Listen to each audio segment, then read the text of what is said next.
So what happens when your new neighbor says hello, but you have absolutely no idea what they're saying?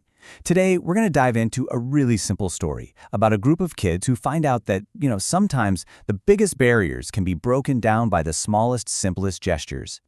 Right? It's such a simple question, but the answer can be, well, complicated, a little confusing, and honestly, kind of funny.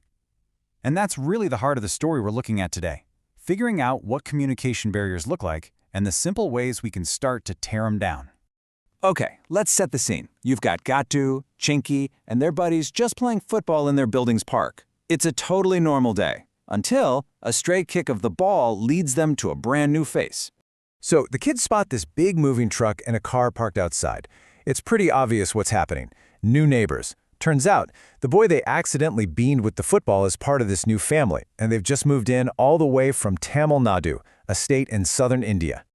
The new kid, Shiva, he comes up to them and offers this really friendly greeting. The only problem, he says it in his native language, Tamil. So what's meant to be a simple, friendly welcome ends up being the spark for a huge misunderstanding. And this is where things get really interesting. Because that first hello, it doesn't just get lost in translation. Oh no, it gets completely scrambled. And it starts building this invisible wall of words right between the kids. Okay, so this is where it gets hilarious. Shiva says a word that sounds like Vanakkam, which is just Tamil for welcome, but one of the friends, Monty, he hears Vada Pav, which, if you don't know, is a super popular street food snack. So he's just standing there, totally confused, wondering why this new kid is asking him for food. It's a perfect and pretty funny example of a total communication breakdown. Now, while Monty is completely stuck on the whole snack thing, Gatu starts putting two and two together. He sees the moving truck, he hears the words he doesn't recognize, and the wheels in his head start turning. He even tries to switch to English, introducing himself and his friends, but it's pretty clear there's still a big gap to cross. So later that evening, Gatu and Chinky are talking to their parents about the whole weird encounter. And their parents, they provide that last piece of the puzzle, explaining, yeah, they're probably from another state. That's why they speak a different language. And that just confirms everything Gatu is thinking. And this right here, this is the turning point. Instead of just letting that language barrier keep them apart, the families decide to take that first crucial step toward building a bridge. All that confusion starts to just melt away, and it gets replaced by curiosity and, well, a real desire to connect. Gatu's mother sees her new neighbor, and she has this brilliant realization. The answer here isn't a dictionary or some translation app. No, it's something much more human, much more universal, a dinner invitation. She decides the best way to break the ice is just to invite the new family over. And here it is, the first real breakthrough.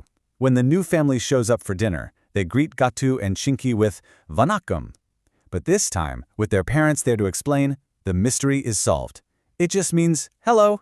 And bam, just like that, the kids learn their very first word in Tamil.